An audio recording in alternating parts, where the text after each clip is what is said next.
Today is Tuesday, January 7th, 2025, coming up on Roland Martin Unfiltered, streaming live on the Black Star Network. Meta, also known as Facebook, they're ending their fact-checking program with trusted partners and replacing it with a community-driven system similar to Twitter's community notes.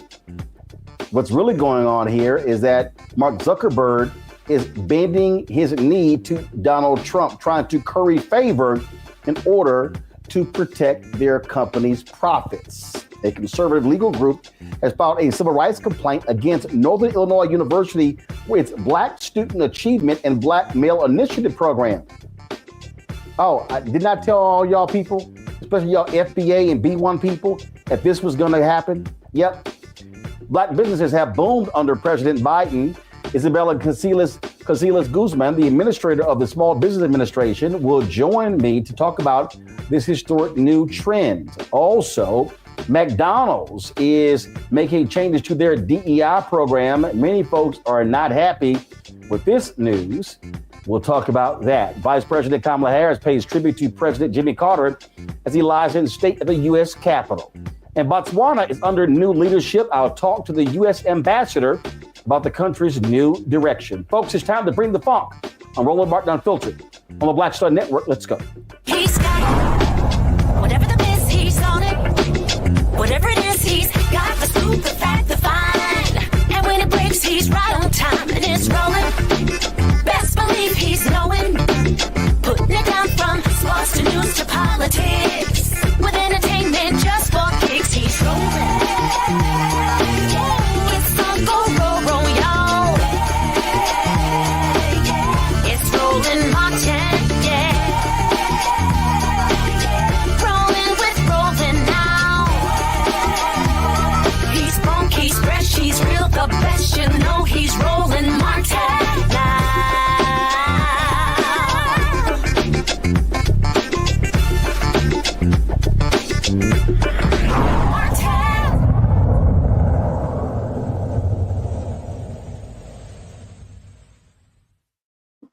Folks, members of Congress, as well as the Supreme Court and other dignitaries, they were at the U.S. Capitol today when the body of President Jimmy Carter arrived to lie in state. They were there for the ceremony for the former president. Carter's body arrived from Atlanta, was taken to the Capitol by a horse-drawn carriage. They also had, of course, a military cannon salute. Carter's body will lie in state at the U.S. Capitol for 2 days, during which this period, the public can once again come to pay their respects. Vice President Kamala Harris was there to deliver on the eulogies for Carter. It was, of course, a very solemn occasion as Carter's body arrived at the U.S. Capitol. This following him lying in repose at the Carter Center in Atlanta. So this is video earlier of his body arriving at the U.S. Capitol.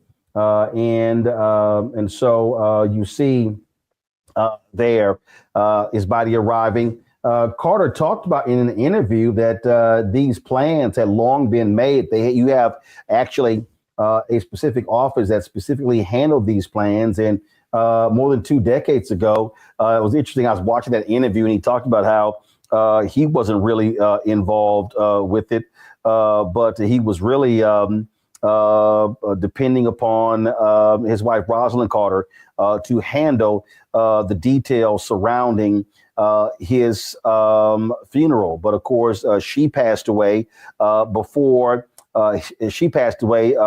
he did. And so, as I said, Vice President Kamala Harris delivered the eulogy, paying respects to Vice President Jimmy Carter. All of the major cable networks carried this, except, of course, which is no shock, except, of course, Fox News. It was certainly a sad time there. I want to bring in my panel now, and I'm going to play in a moment the vice president's comments, because remember, it was Jimmy Carter who said he wanted to live long enough to cast his ballot for Vice President Kamala Harris for president. That indeed did happen. Unfortunately, he did not live to see a woman elected president of the United States. Mustafa Santiago Ali, former senior advisor for environmental justice at the EPA. He joins me now. DEI disruptor. Randy Bryant also joins me out of D.C. Joe Richardson, civil rights attorney out of Los Angeles. You know, one of the things that's been really interesting, Mustafa, folks have been talking about President Carter. You had folks who were saying, oh, he was a failed president. But the reality is, I think when you look at this presidency, one of the things that we have to acknowledge is that it was Reagan's camp who did him in when it came to the hostage crisis. Craig Unger wrote a book on this and said that there was absolute sabotage. And many believe that if they had not sabotaged Carter's chances, if those hostages were returned before the election, he could have won.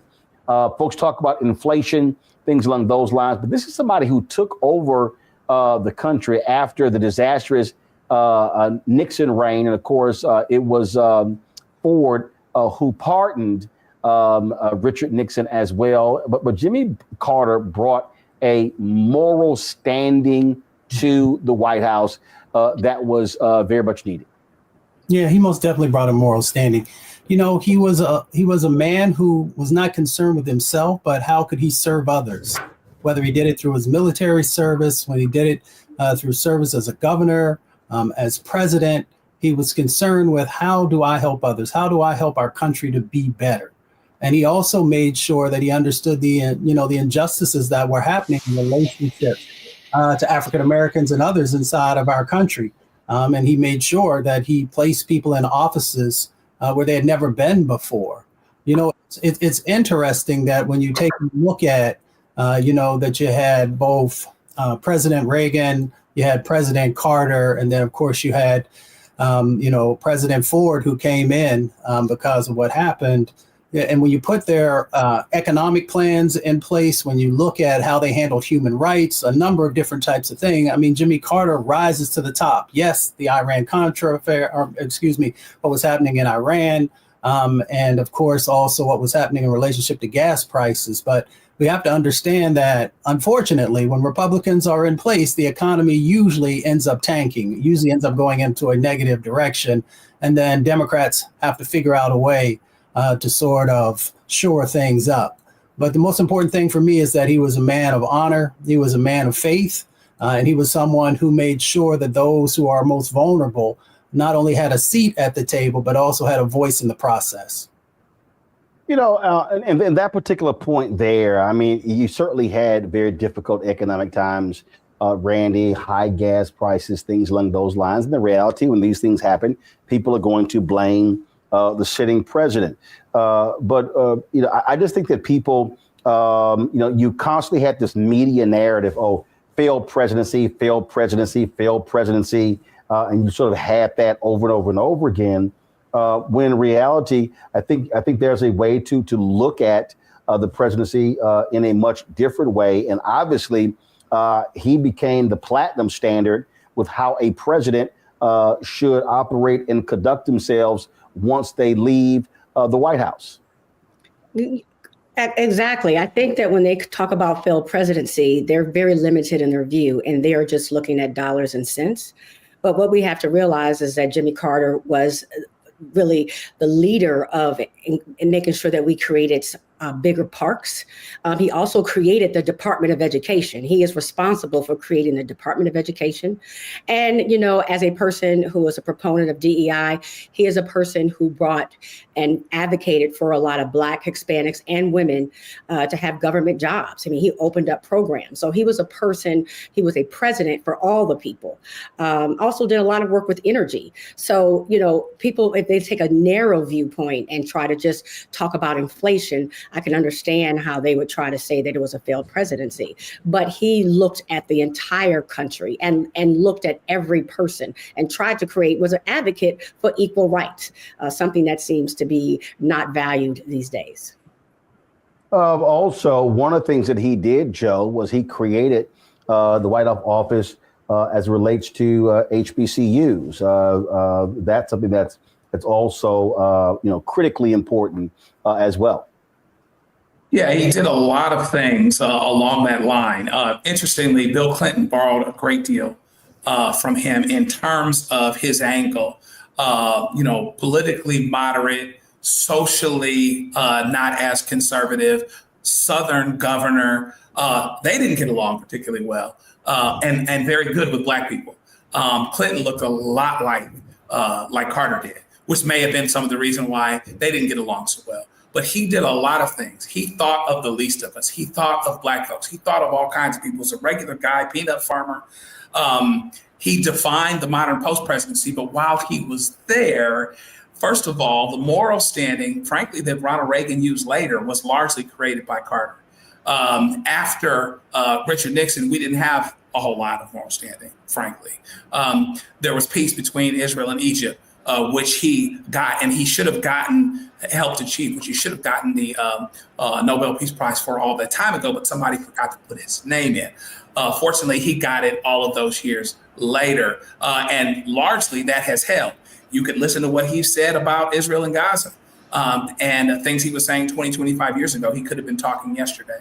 And then, of course, he defined the modern post-presidency going back to go forward. I did get to meet in the 90s his very first Secretary of Education, Ms. Huffstetter, who was incredible, who was fantastic. And he defined the modern post-presidency. And what I said the other day is that there's a whole lot of people who think that there were certain men that were better presidents, but I don't know if you'll find a president that was a better man. And then you can be a man a lot longer than you can be president. And so I think he is the mark for what ex-presidents ought to do, as well as the mark for the morality and the moral compass with which presidents ought to lead and serve. You know, the thing that also is important, and we've talked about this beforehand, and I'll go to you, Mustafa. President Jimmy Carter was ahead of his time when it came to solar power. First of all, the United States has now risen to third in the world when it comes to producing solar panels. This is a technology that was created by the United States. But the reality, like so much other stuff, we allowed other nations to, frankly, take control. And the thing that just amazes me is that, Republicans derided that. Imagine if America had embraced the issue of climate change, then we would be having a different conversation today about clean energy. Yeah, without a doubt. I actually wrote about this a little while ago, about how he actually placed, the solar panels on the roof of the White House. And then when Reagan came in, he made sure that he took them down. We would have had the opportunity to really shore up our manufacturing base. So if we go back and remember that time we were starting to see the decline of manufacturing in our country, we would have had the opportunity to be the leaders in that space. And by doing so, we would be able to address many of the public health impacts from air pollution. If we had, honored the work that he was doing at that time and, made sure we were making those investments inside of that space, we could have made sure that we had an opportunity to begin to address some of the wealth gap, because we would have had our people both creating and working inside of that space. And we could have also set the tone for the rest of the planet, actually, all these other countries that actually follow our lead in many instances.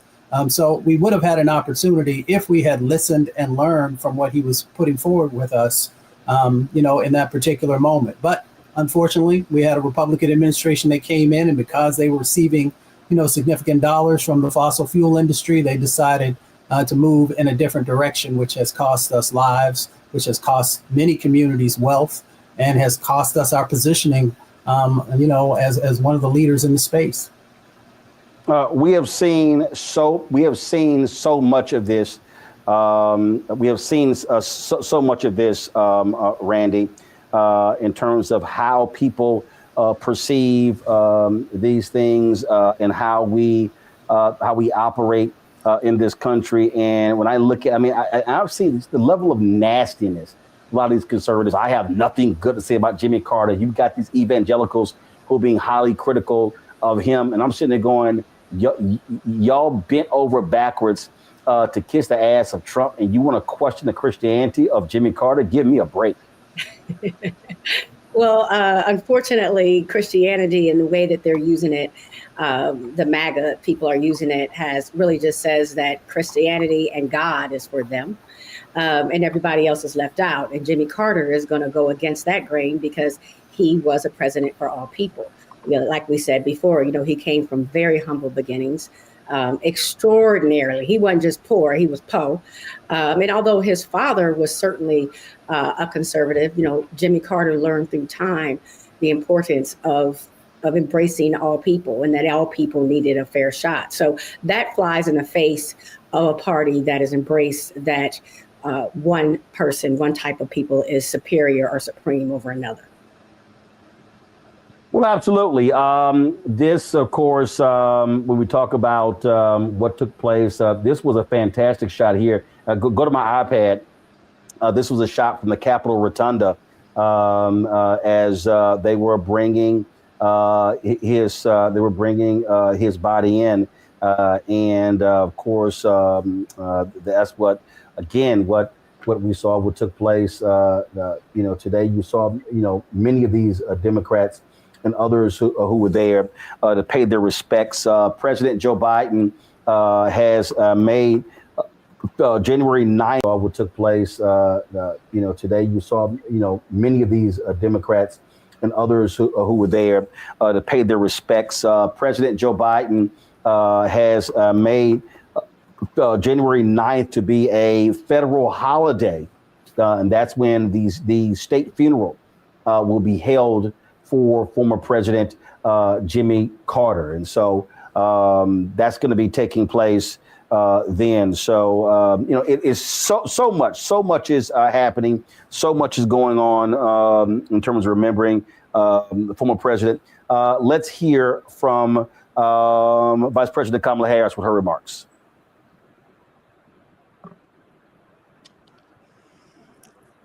Leader Thune, Speaker Johnson, Leader Schumer, Leader Jeffries, members of Congress, and distinguished guests. It is an honor to be with you this afternoon.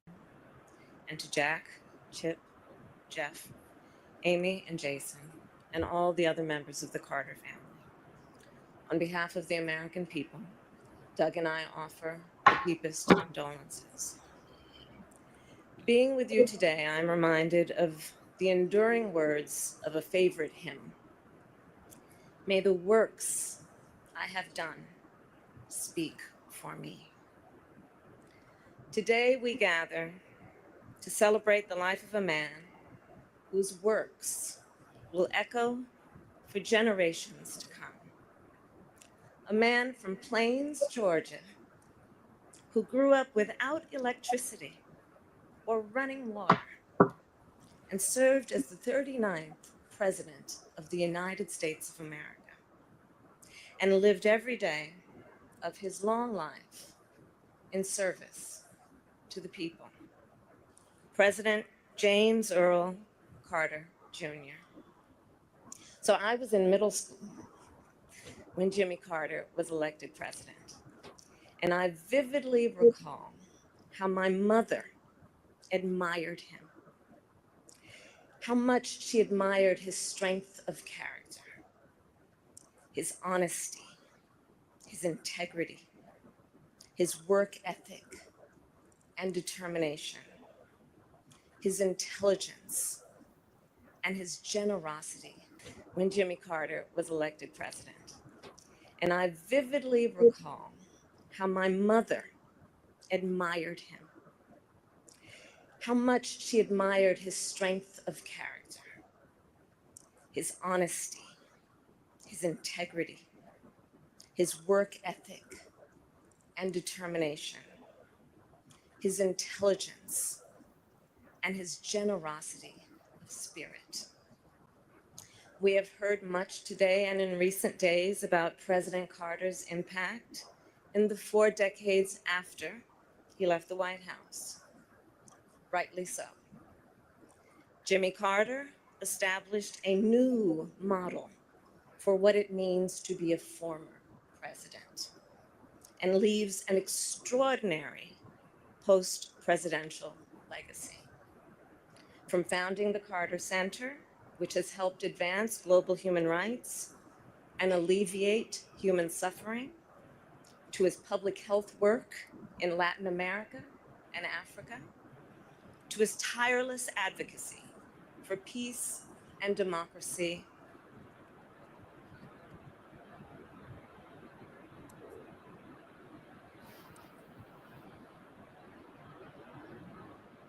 of his time.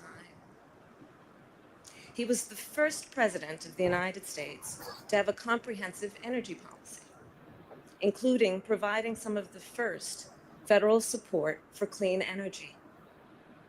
He also passed over a dozen major pieces of legislation regarding environmental protection, and more than doubled the size of America's national parks, including protecting our beloved redwoods in my home state of California.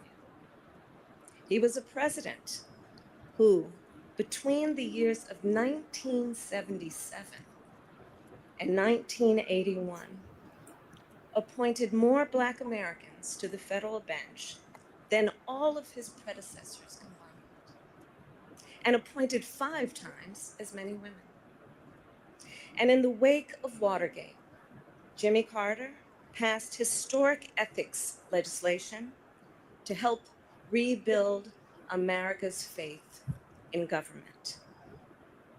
Jimmy Carter, as president, was also a respected global leader. To be sure, the years of his presidency were not without international crises or challenges, but his legacy of global leadership is well established. In Asia, he instituted full diplomatic relations with China, which he would later call one of the most historically significant accomplishments of his presidency.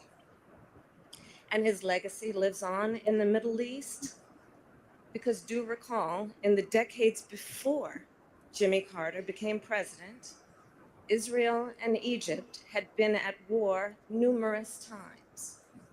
Few thought peace could be achieved between them. Yet Jimmy Carter did that. Through his persistence and perseverance, through his unshakable belief in the power of American diplomacy, he secured the Camp David Accords, one of the most significant and durable peace treaties since World War II. And throughout the world, Jimmy Carter elevated the role of human rights in America's foreign policy priorities and uplifted the importance of civil society in doing that work. Jimmy Carter was a forward-looking president with a vision for the future. Consider his establishment of the Department of Energy in 1977, which anticipated the central role it would play in addressing the climate crisis. His creation of FEMA in 1979, which enabled our nation to mobilize a national response to disasters, which has helped countless communities rebuild and recover. And his founding of the Department of Education later that year, which elevated public education institutions and increased national standards for the education of America's children and future leaders. Jimmy Carter was that all too rare example of a gifted man who also walks with humility, modesty, and grace.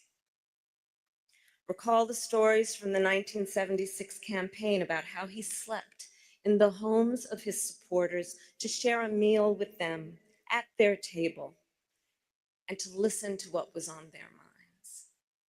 How on their first trip for Habitat for Humanity, Jimmy and Rosalind rode the bus with the other volunteers.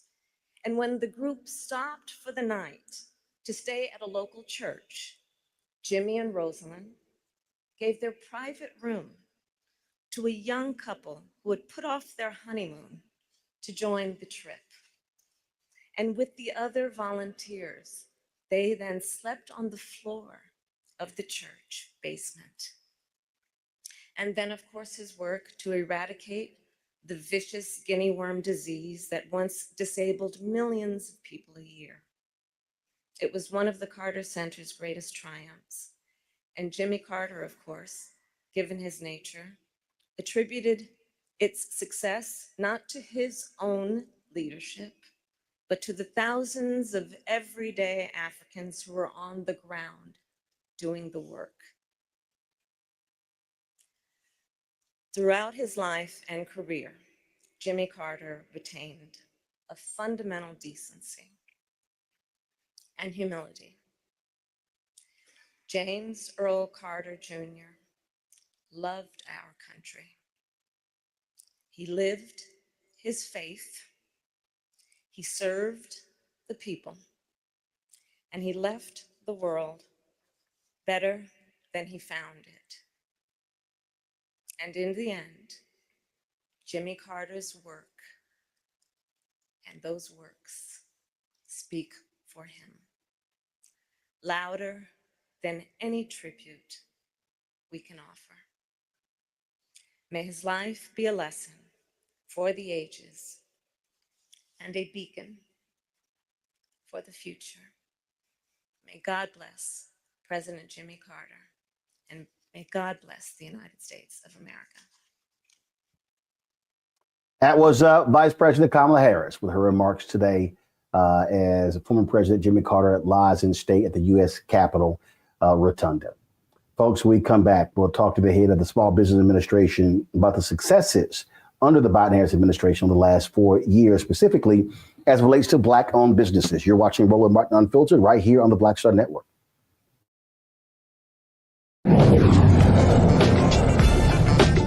Now streaming on the Black Star Network. I was challenged by my uncle early on, before I even had a career. Like, I was maybe 8 years old, and my uncle said, "What do you want to do?" And I told him I wanted to be a rapper. And he said, "Okay, well, I don't know anything about the music business, so what you should do is learn everything there is to know about the music business, and I'll make sure that you have the resources to push you through." And so I went and bought books, All You Need to Know About the Music Business, Hit Me In. I just went and bought a bunch of books, just started reading as a 10-year-old, just reading. And so I learned, all things licensing, mechanical rights. I learned about publishing, learned about how composition is broke up into two pieces, the writer's portion and the producer's portion. But by the time I actually learned, I came back and I was ready to okay, I got it. He was going to prison. So I had all this information. All this knowledge. All this knowledge. You're like, well, what am I going to do with it now?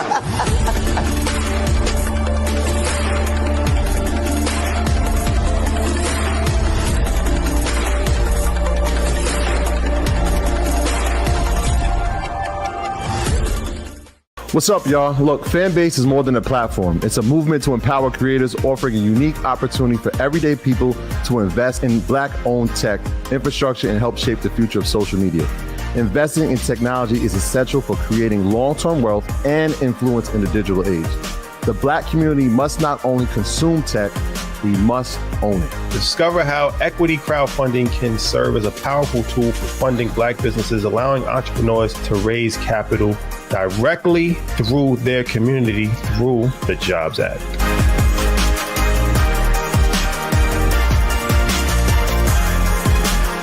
Coming soon to the Black Star Network.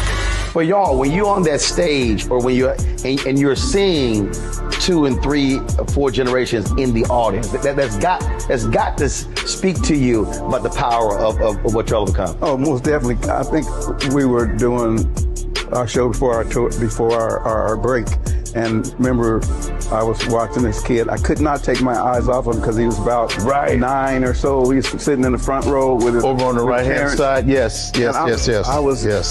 I was amazed that this kid knew everything, and I was like tripping to see how many songs this kid actually knew, And he knew them all. and he knew them all. We had to go over there and bring him on stage and take a picture with him, you know, at the end of the show and stuff, because it was just that amazing. It's like, this is crazy. You know, the music travels everywhere, you know, like what Philip was saying, seeing this young kid, then you hear our songs on commercials, cold commercials. Then you have the younger ones that hear our music in animation.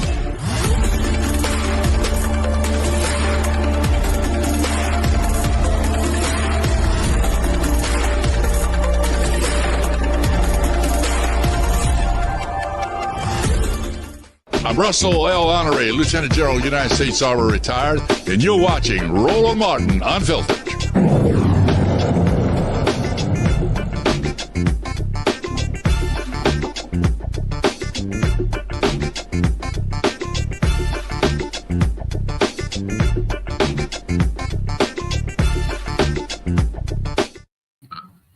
Folks, under the Biden-Harris administration, 20 million new business applications have been filed by women and people of color.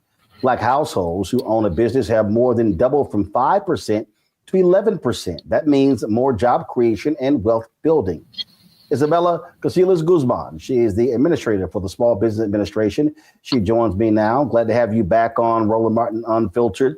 You know, this is the issue, a question that a lot of people talk about. People talk about they want to be entrepreneurs. You and I have had this conversation several times during this administration. It comes to an end in less than a couple of weeks, but you have to feel pretty good with what you were able to accomplish. Well, thank you so much for having me again. It's always great to be with you and discuss this issue near and dear to my heart, entrepreneurship, this small business dream of, you know, business ownership in America. And truly, I am honored to have served in the Biden-Harris administration and in the most diverse cabinet in history, and really trying to make a difference on President Biden and Vice President Harris's vision of creating more opportunity for more Americans. And really, entrepreneurship is that pathway to building wealth in so many of our communities that have been left behind and face barriers in terms of accessing markets. And so the SBA's job is to make sure that they can get funded, they can get the technical assistance and know-how, and they can access meaningful marketplace opportunities to grow their businesses, like in federal contracting, like in trade abroad. And so I'm incredibly proud of what we've been able to achieve, tripling lending to Black businesses, opening up our investment program to Black check writers who hopefully will be out there and funding these businesses of the future, who, as you said, are starting up at these high rates. 11% of Black households own a business. And we're seeing that change across our portfolio. So it's really an honor to be with you to talk a little bit more about it. And look, we were coming out, we were just still dealing with COVID, not coming out of COVID, where 40+% of Black-owned businesses went under as a result. How were y'all able to bring a significant number of those businesses back online? Yeah. Well, we first set out at the very beginning, and this was President Biden's focus on making sure that the smallest of the small who had been left behind by those early rounds of relief could get the assistance they needed to reopen, to stay afloat. And we saw in 2021 those numbers increase dramatically for small dollars, for self-employed, for self-employed businesses, sole proprietors. And we saw over-indexing in LMI and rural communities, as well as finally studies showing that, especially with people of color, they were able to access these programs in 2021 at the rates more aligned with their ownership of businesses in this country. And so, that was a challenge that proved that the SBA, in scaling to meet this moment, needed to reform.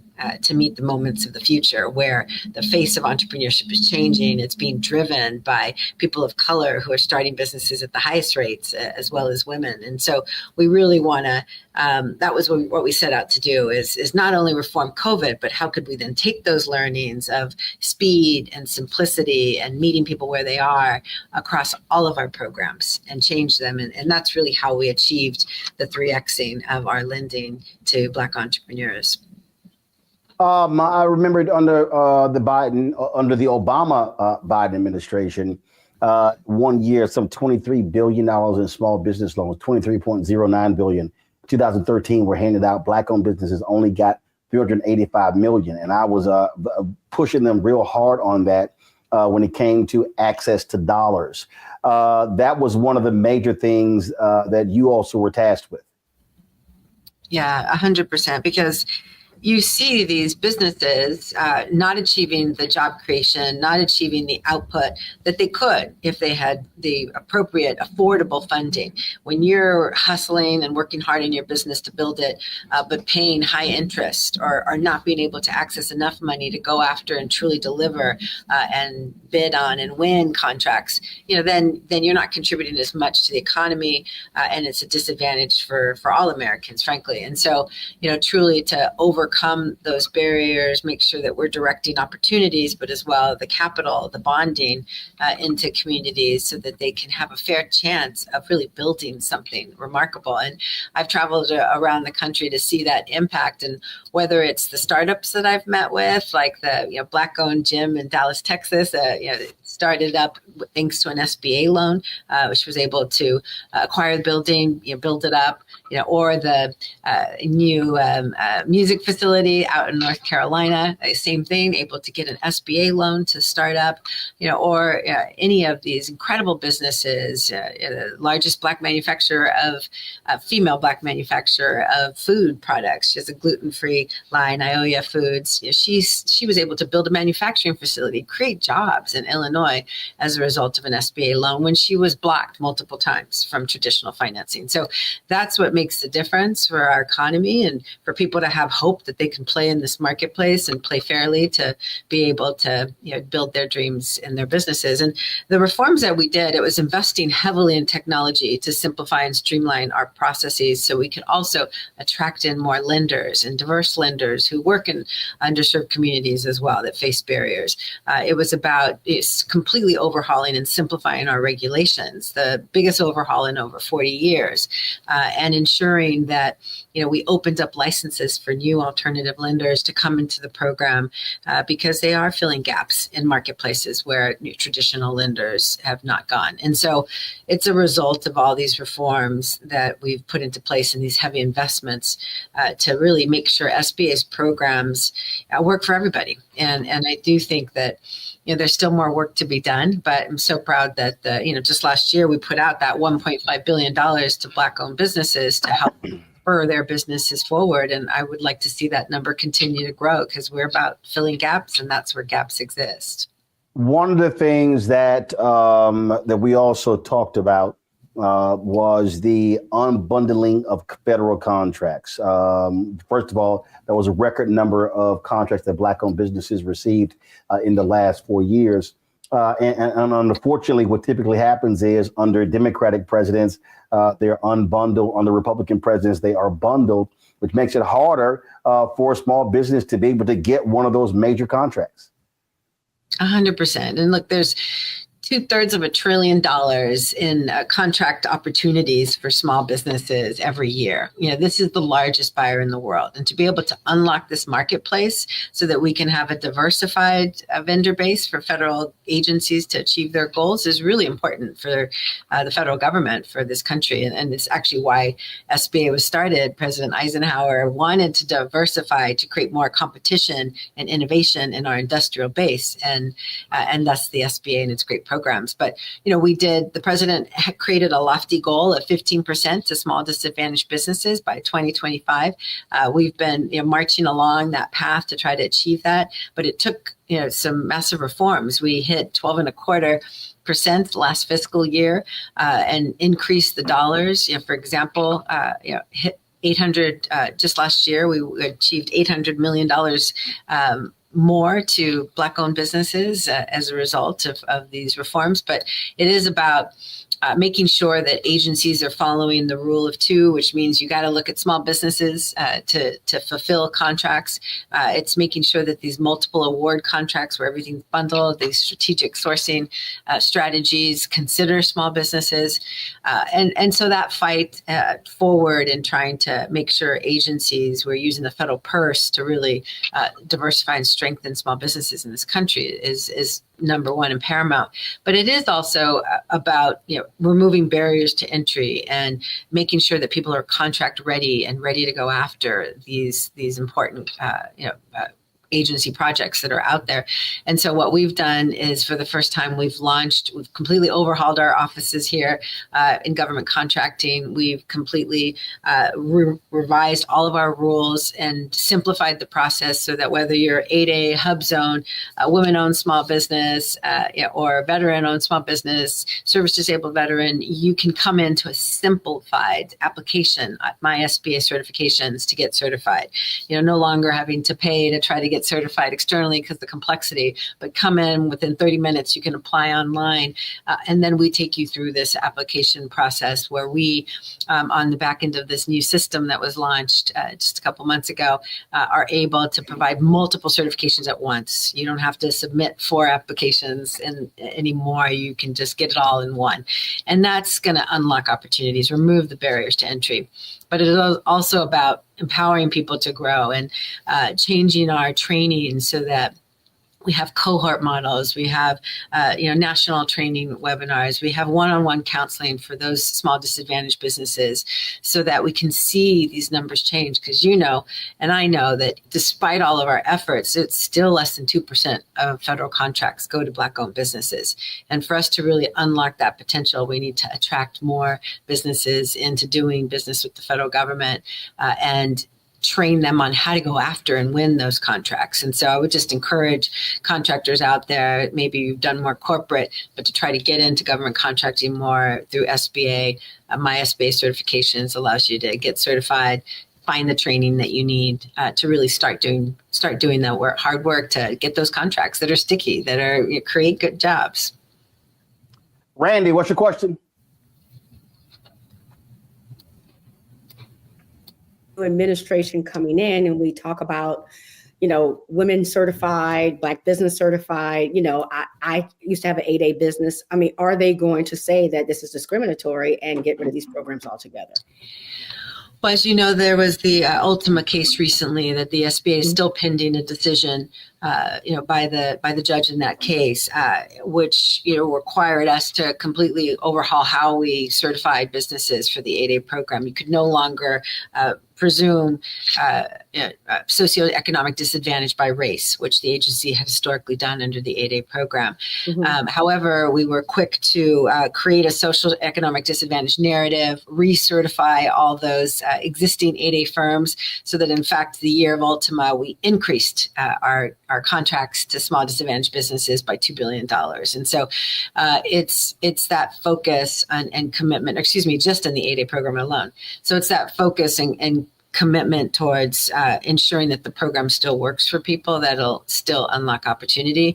It is now, in compliance with the Harvard case that was held at the Supreme Court, as well as the initial injunction against the agency. So at this point, we don't know what the final outcome of the case is, but we believe that in that spirit, we've been able to align the program to ensure that socioeconomic disadvantaged firms can present their narrative, can present their application, and can come into this amazing sole source program that allows you to access contracts and team up and get into mentor protege agreements with folks to really make a difference in that growth of a business. And so, I feel hopeful that the agency is well positioned to continue to see that expansion. Now, leadership matters and advocacy matters, and holding federal government to account to ensure that these programs continue into the future is something that the general public, our private partners, as well as advocacy organizations must continue to track, because the president has made it very clear that he was focused on small disadvantaged businesses, but we don't know what the future will hold, except for we know we're in an environment where there's a lot of backlash against DEI initiatives, et cetera, despite the fact that, as I said, this agency was started because we wanted to make sure under the Eisenhower administration we could diversify the industrial base. And if the people who are starting businesses at the highest rates and are increasingly going to become a big part of our small business ecosystem are not able to access the programs, the capital, et cetera, to competitively serve on these contracts, then our country and our democracy, frankly, and are at risk into the future. So I feel strongly that these programs are necessary for our global competitiveness, our economic future, and see that there's a future for these businesses to come into play with these programs. Joe. So it's great to know that you have certainly will be leaving the place, as it were, a lot better than how you found it. And I thank you for that. Mm-hmm. But give us part cheerleader hat, part practical hat in terms of people that are midway, that are starting in terms of getting qualified, for to get government contracts, to get SBA loans and things like that. Some people are discouraged because of the reality of the incoming administration.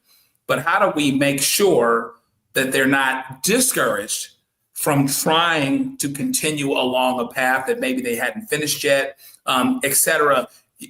Give us your thought about that, someone that's encouraged. And I'm sure that you've had this conversation at least once offline with someone that's like, I am scared to death that come January 20th, nothing's going to be able to happen for me. What do we say to those people?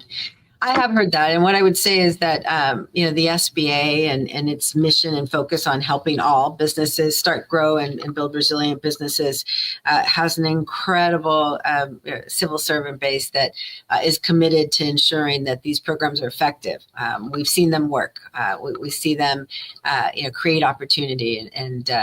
So I would say that you need to persevere and continue to be determined to learn how to access federal contracts, and the tools are there, whether you're accessing MySBA certifications to get your certifications in multiple categories that you are eligible for so that you're better positioned in front of a contracting officer, or if you're going through the trainings of Empower to Grow to really learn how to go after and successfully bid against and win contracts, and including subcontracts where you'll get your experience. I think that it is hard work. It is a challenge, but we've tried to create these access points because, walking away from these programs that, Congressman Perry Mitchell created to try to create opportunities would be devastating to the legacy and the history of that congressman, as well as everybody who's followed, who's advocated and protected these programs. Because if we don't try to continue to access them and try to be a big part of the base of applicants and the base of successful 8As and SDBs in these federal contracting programs, then we're walking away from opportunity. So I would say that we need to persevere. We need to have grit and determination. The SBA has district offices around the country with career civil servants who know these programs, who know how to help you navigate whatever that certification is, and can help you, connect through our local business opportunity specialists, our local procurement center representatives who can give you those tools. And so I would say that's not changing. That workforce is there, they're strong, and they're committed to ensuring that SBA's programs continue as they have for the past 70 plus years. Mustafa.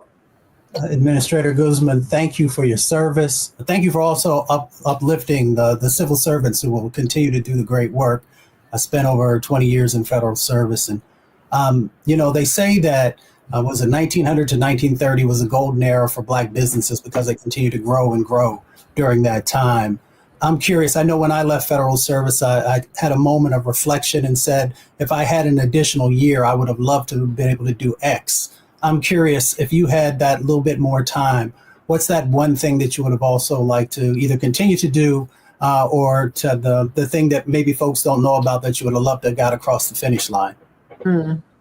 I had a long list coming in. We've been able to accomplish quite a few of them, and next week we'll be publishing, a full account of all those accomplishments. I am incredibly proud of unlocking opportunity through the capital reforms, of course.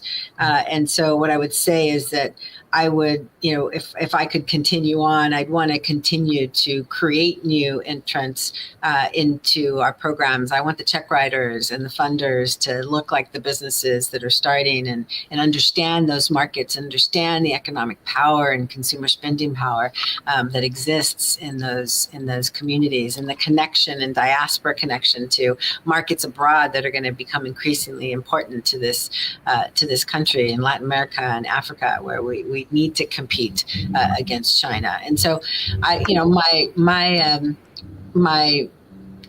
think I have too long of a list, but for sure, capital, I think, really is core to unlocking the potential of a business. And so expanding our base of lenders is what I would continue to fight on if I were staying. Thank you. All right. Secretary Guzman, I surely appreciate you being with us. Again, a great 4 years. We appreciate all the time you came on this show to provide much needed information to our audience, because this obviously is an issue that I'm always emphasizing, being a Black-owned company. And so we appreciate it. Thank you so very much. Thank you all. Thank you. All right, folks, going to go to break. We come back. We're going to talk about Meta making some changes, all about kissing Donald Trump's butt. McDonald's pulled back on their DEI efforts. And guess what? I told you all these white conservatives are now going after Black male achievement programs. It is not over, folks. You're watching Roland Martin Unfiltered right here on the Black Star Network. Don't forget to support the work that we do. Join our Bring the Fun fan club. You want to contribute via Cash App, please use the QR code from Stripe. Cash App closed down all of our accounts because they changed their rules. And so in order for you to contribute via Cash App, this is the QR code. If you are listening, simply go to blackstarnetwork.com or RolandMartinUnfiltered.com to access that QR code in order to use Stripe to pay via Cash App. You can see your check and money order, P.O. Box 57196, Washington, D.C., 20037-0196. PayPal, R. Martin Unfiltered, Venmo, RM Unfiltered, Zelle, Roland at RolandSMartin.com, Roland at RolandMartinUnfiltered.com. Don't forget to download the Black Star Network app, Apple phone, Android phone, Apple TV, Android TV, Roku, Amazon Fire TV, Xbox One, Samsung Smart TV. Back in a moment.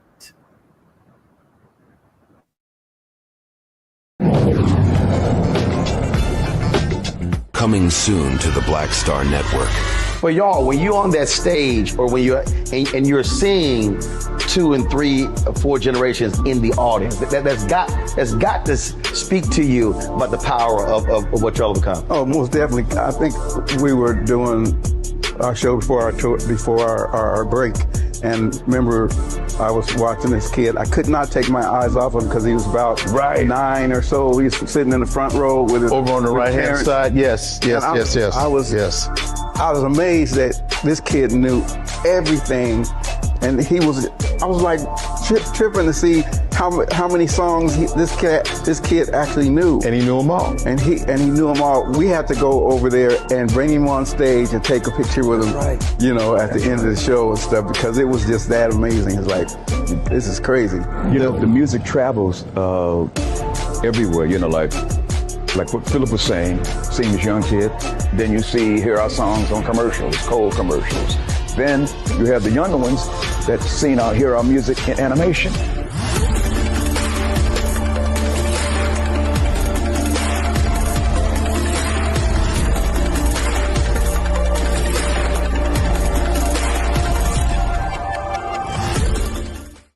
Hi, I'm Isaac Hayes III, founder and CEO of Fanbase. Fanbase is a free-to-download, free-to-use, next-generation social media platform that allows anyone to have followers and subscribers on the same page. Fanbase was built through investment dollars from equity crowdfunding from the Jobs Act. People just like you help build Fanbase, and we're looking for more people to help build Fanbase. We are currently raising $17 million in a Regulation A crowdfund on Start Engine. We've already crossed $2.1 million, but we're looking to raise more capital from people just like you that deserve the opportunity to invest in early stage startups without having to be accredited investors. So right now, I'd like you to go to startengine.com/fanbase and invest. The minimum to invest is $399. That gets you 60 shares of stock in Fanbase right now, today. And then use Fanbase to connect with friends, grow your audience, and be you without limits.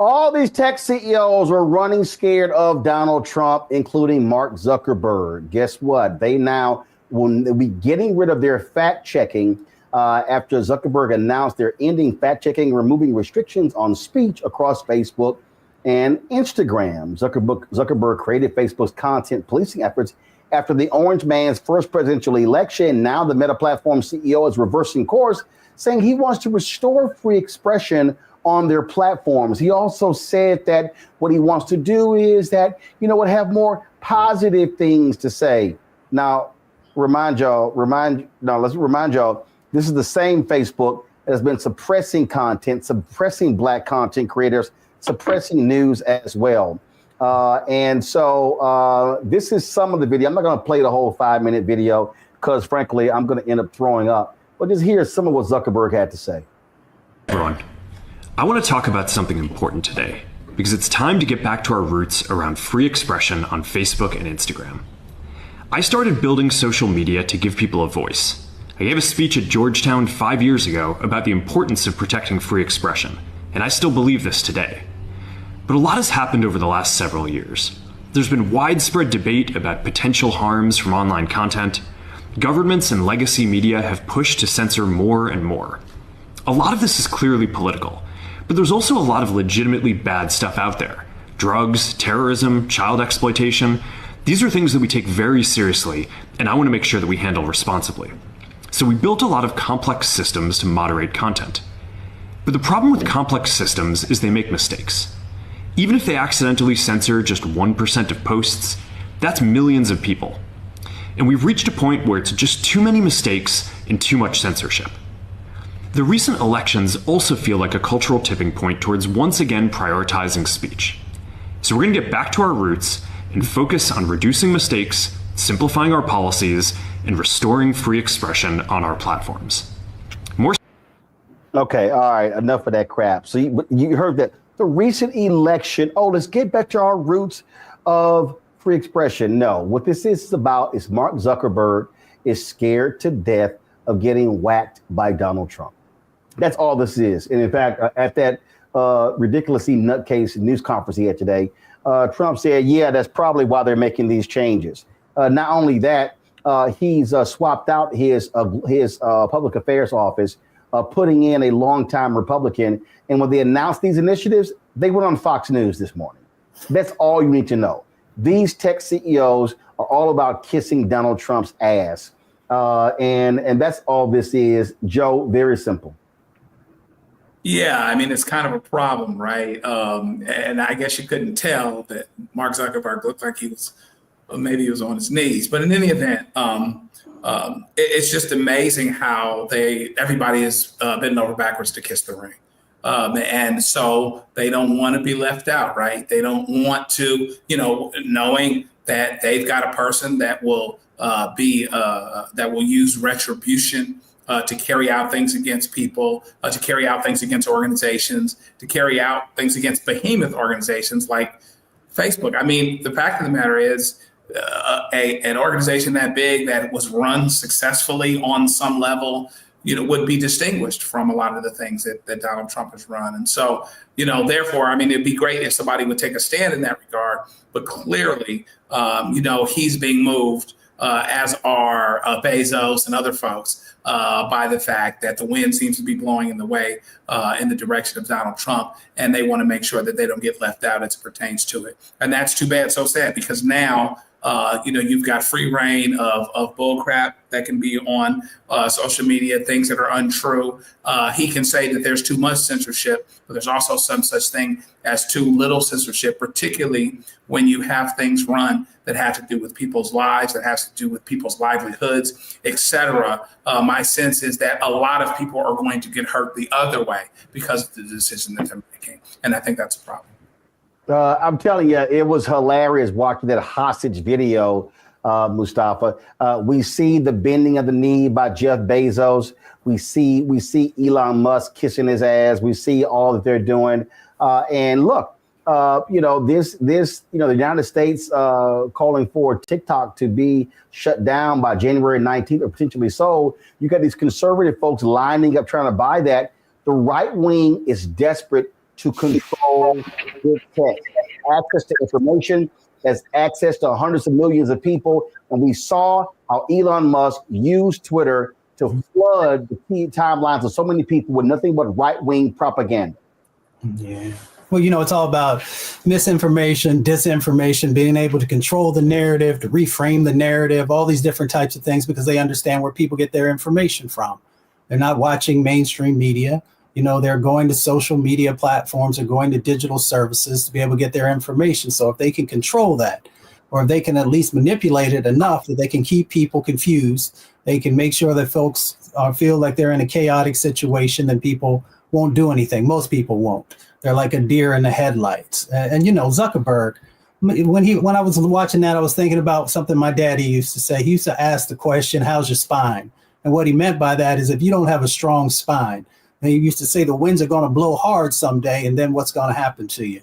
And that's just what you see playing out here with these tech folks who for decades, people thought that they were untouchable, that they, were, for some of them, they were going to move and do the right things. And now we see not only the bending of the knee, but there are some other ways, descriptors we could use for what they're actually doing in this moment. But what's most important is to ask the question Joe Madison would say, what are you going to do about it? So how are we going to react to these types of situations? Are we going to continue to support entities that do not have our best interests at heart? Are we going to continue to support entities that are going to give us, not truthful information, or going to allow things to be, misconstrued? So we have power in this moment also. Sometimes we feel like we don't have power. This is about a power grab. So we have to answer the question my grandmother says when she says you have power unless you give it away. So what are we going to do in this moment? Look, they're running scared because they don't want the federal government changing how they do business. This is about billions upon billions of dollars. And what we're seeing here are individuals, Randy, who are scared to death of Donald Trump. And he is going to make them do what he wants to do. But what we have to be concerned with is what ends up happening, how they may end up screwing over voters, screwing over regular, ordinary people when it comes to content. And don't be shocked if you see a lot more right wing stuff left and right. Then this whole deal with Musk and now Zuckerberg, more positive stuff. They want to penalize criticism of Donald Trump. That's all this is about. That is all it's about. He who controls the media controls the mind. What they tell us is what people believe. We've seen that with Fox News and what a powerful impact it has had on those people who just believe anything that they say, regardless of how ridiculous it sounds. And so it's quite scary that Trump is now controlling the media, which is which is what dictators do. They control what we hear. We're not ever able to hear a balanced viewpoint or any opposing sides. And, Zuckerberg, yes, he is bending down right now, but he has for a while. I mean, Meta gave a lot of money to the Trump campaign. He just gave $1 million a couple of weeks ago to the Trump fund. We saw what happened with Twitter as soon as it turned to X. As a matter of fact, the day that he bought Twitter, I got off of it because I just did not want to see what was happening. And I'll tell you, as a person who has a fairly large community on social media, my site has been shut down, suspended countless times. And namely, whenever I said anything that was not positive about Donald Trump. So I literally, or Donald Dump, or I just avoided saying anything whatsoever. So it's censorship in the way that will work for them and get the messages out that they want. So they could run this country and ruin free speech. Real free speech and real free thought. It's scary. Zuckerberg added 3 new additions to his company's board of directors, big-time Trump supporter and wife-beater Dana White, the CEO and president of the Ultimate Fighting Championship, John Elkin, the CEO of Exor, a European investment company, and Charlie Songhurst, a technology investor. I was looking at social media. They also have been deleting criticism of those appointments on their internal message boards. And so I guess they don't really believe in freedom of expression if you work for Facebook. Isaac Hayes III, who is the founder of Fanbase, released this video in response to what Zuckerberg announced today. Today, you saw a video of Mark Zuckerberg walking back the policies that kept Instagram and Facebook trusted platforms for their users to turn to.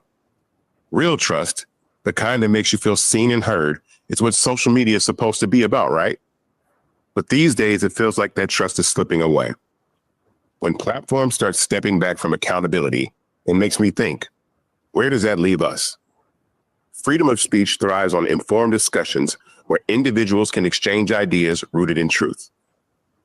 If platforms allow unchecked misinformation to spread, it pollutes public discourse.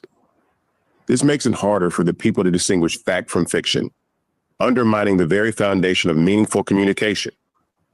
It is apparent now more than ever that the oligarchs only seek to increase their wealth, suppress the truth, and consolidate their power, all at the expense of the communities they built their fortunes on and claim to serve.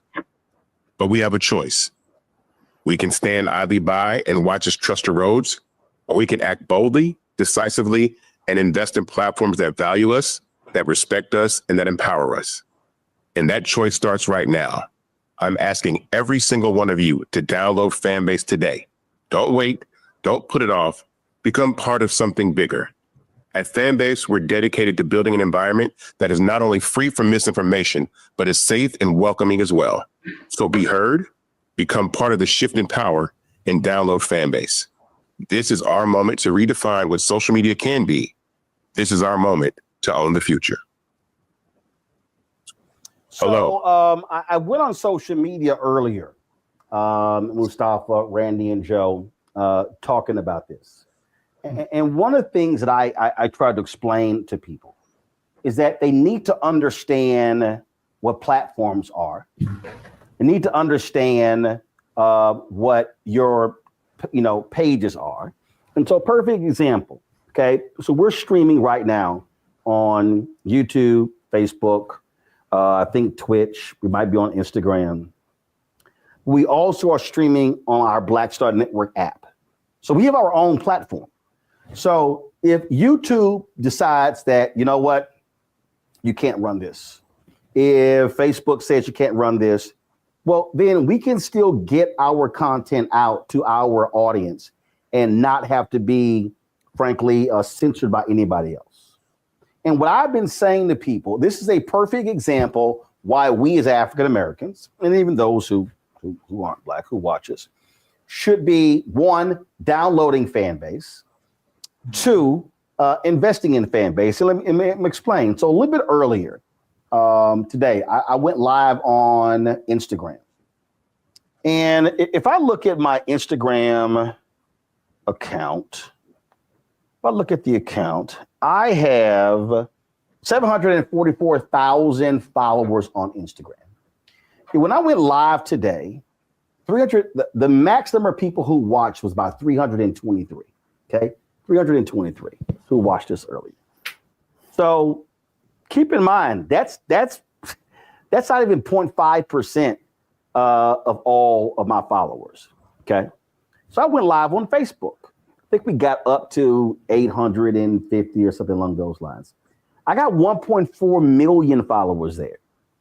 Mark Zuckerberg basically admitted that they've been shadow banning, that they don't allow all of your content to go to all of your followers. He admitted that.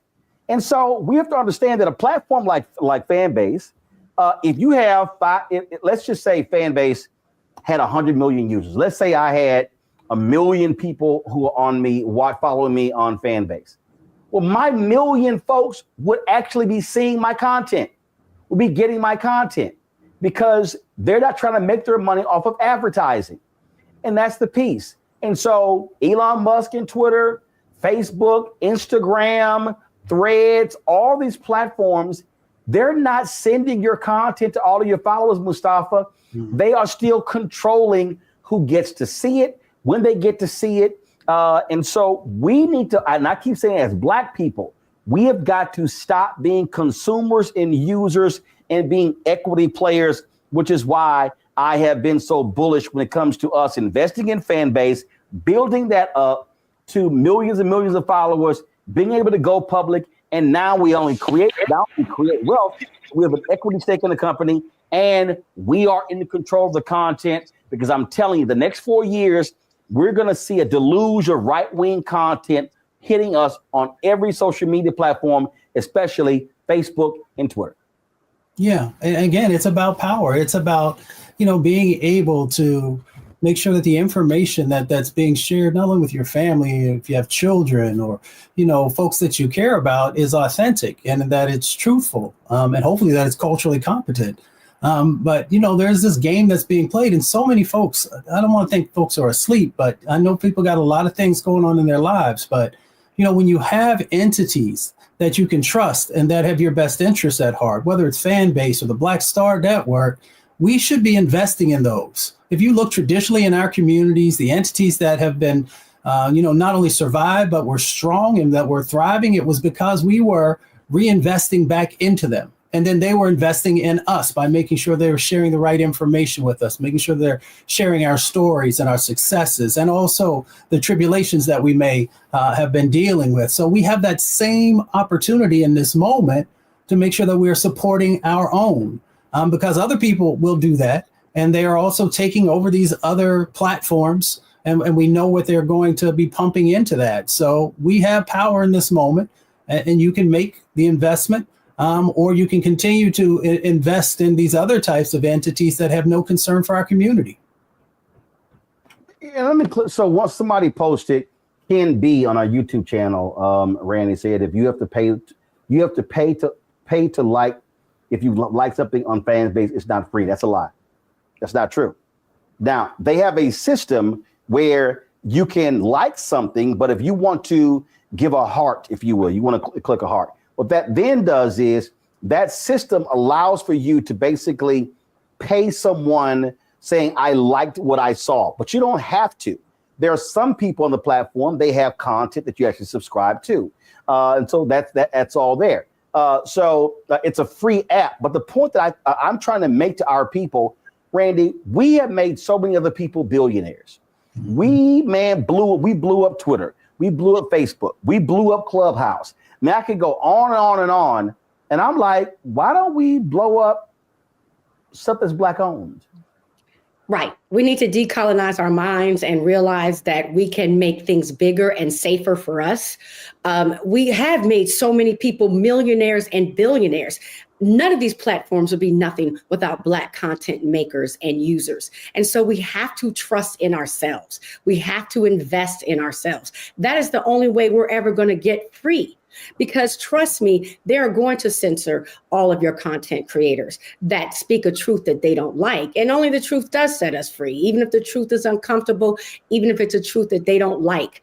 So it's the reason why they took away Twitter, which was very much centered in Black Twitter, and changed it. It's the reason why they're trying to shut TikTok down. It's the reason why they're censoring us on Facebook, and they will continue to do so. And so we must go to our own platforms where we can hear our truth and speak our truth. And at the same time, feed our economy, because we can't do anything without economic empowerment. So I hope that we trust ourselves and start to invest in Fanbase, use Fanbase, and feed into our people again. It's important. It's imperative. No one's going to save us but us. That's it, Joe. Yeah, I mean, that's where we got to go. And we're at a new year. We're at a new time, and there's a lot of things, even the Bible says you can't put new wine in the old wineskins. And maybe your old wineskin might be the procrastination of not doing something that you thought you'd do. Whether you're talking about cleaning your garage, whether you're talking about starting a business, whether you're talking about writing a book, whatever it is that you're doing, I think it's important to use this time to look at our lives, to look at what we're doing, to look at what we're doing as individuals, as families, as people of color. If you really are concerned about what's going to happen in this next administration, then you should be battening down the hatches in terms of what you invest in terms of what you support, what groups you support, what stores, what chains you support, where you purchase your products, where you shop. This is an opportunity to really do the things that maybe we've talked about doing and that we've deprioritized. So how is it that we prioritize making other folks rich, making other folks prosperous, consuming in something that we can never have an ownership stake in, but we don't prioritize actually doing the opposite, something that can actually help you, help us, help you. It helps everybody that you're concerned with, everyone that you want to protect, et cetera. So we could all use this time to to prioritize and look at areas of our life where we have pieces of unfinished business. And I think one of those pieces of unfinished business for our community is really going all in. I'm supporting Black-owned businesses and businesses that have a concern for and a regard for our community, and to go all in on supporting those. And I think Fanbase is a great way to do that. Folks, if you want to invest, startengine.com/fanbase. Startengine.com/fanbase. You can also download the app and just follow me. I'm at Roland S. Martin on Fanbase. All right, y'all, we come back. Lots more to talk about on the show. We're going to talk about McDonald's pulling back on their DEI efforts. I'm sure Randy has something to say about that. Also, we're going to be talking to the U.S. ambassador to Botswana. And then also Ghana, they had their change in leadership that took place with their inauguration was today. So lots more to talk about right here on Roland Martin Unfiltered on the Black Star Network.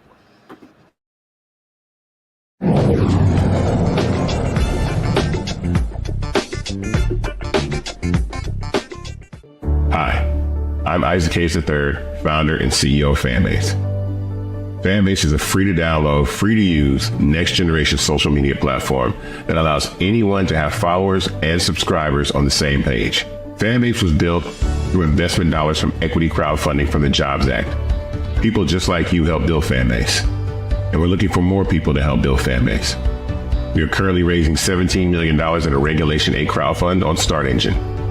We've already crossed $2.1 million, but we're looking to raise more capital from people just like you that deserve the opportunity to invest in early stage startups without having to be accredited investors. So right now, I'd like you to go to startengine.com/fanbase and invest. The minimum to invest is $399. That gets you 60 shares of stock in Fanbase right now, today.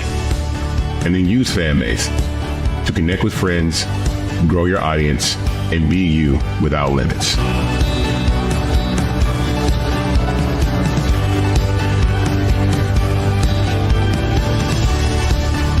Now streaming on the Black Star Network.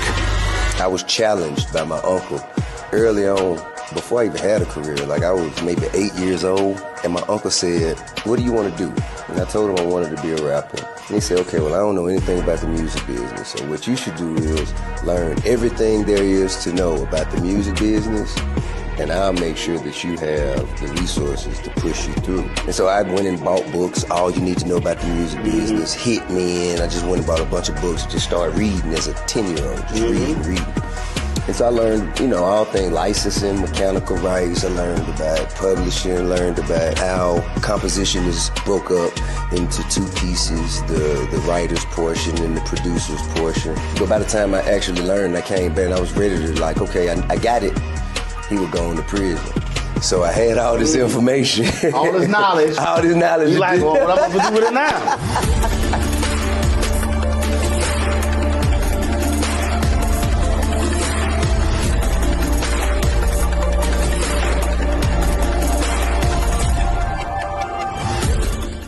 Now that Roland Martin is willing to give me the blueprint, hey, Cyrus, I need to go to Tyler Perry and get another blueprint because I need some green money. The only way I can do what I'm doing, I need to make some money. So you'll see me working with Roland. Matter of fact, it's the Roland Martin and Cheryl Underwood show. Well, should it be the Cheryl Underwood show and the Roland Martin show? Well, whatever show it's going to be good.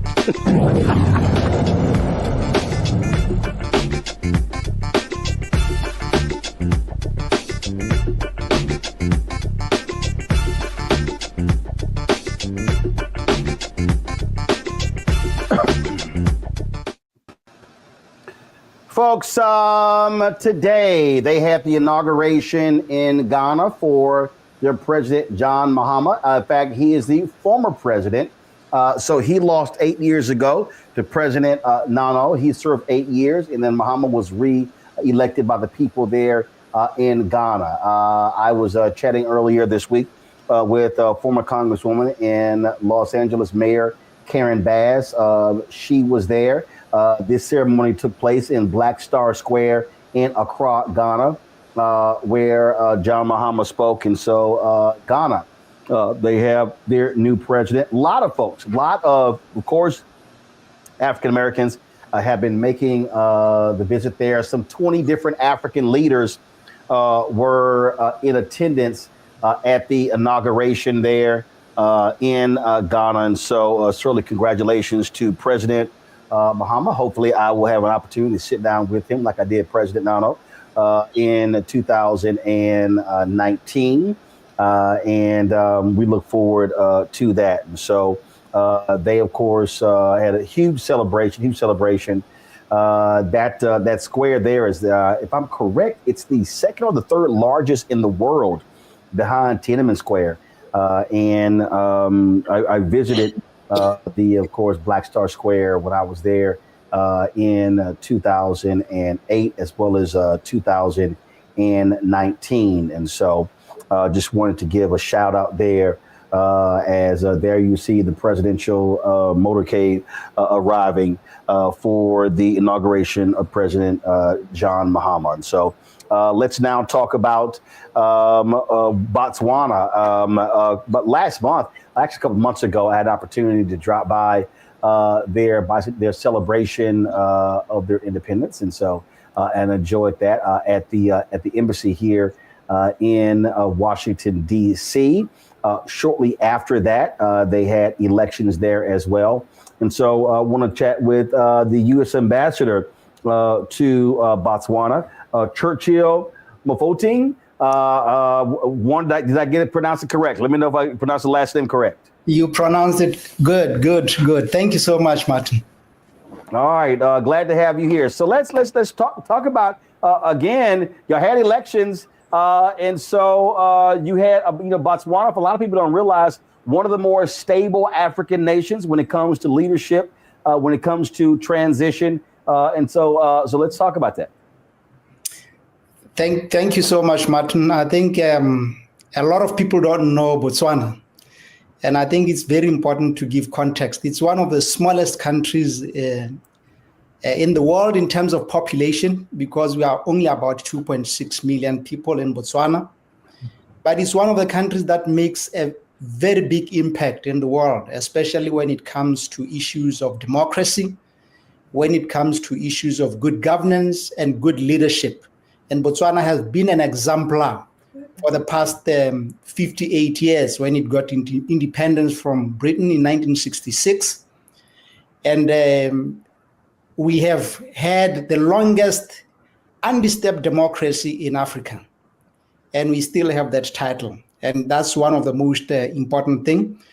But apart from that, for the past 58 years, even though it was a democratic nation, but we have seen only one party which has actually been ruling Botswana, actually winning the elections up until last year in October, when the opposition party, which is more united, called the Umbrella for Democratic Change, took over the reins from Botswana Democratic Party, which has been in power for the past 58 years.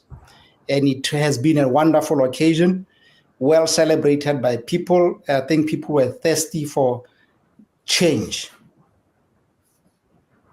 So you talked about people not knowing, and when I dropped by the embassy, one of the things that Botswana is known for,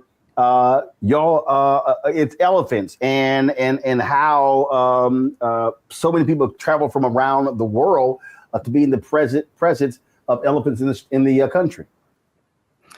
Yeah, in terms of wildlife conservation, just apart from elephant, when you're talking about the big five, you'd find them in Botswana. And Botswana, as a lot of people might not know, we have the largest herd of elephants in the world, roving at around about 35,000. They are found in Botswana. And that's a plus to Botswana, but at the same time also it's a minus in terms of the issue of imbalance to the environment. And I think the country, the nation has been actually concerned, the government has been concerned for the past few years in terms of the elephant population actually growing. But if you want to see elephants, if you want to see lions, if you want to see all the big five, you go to Botswana.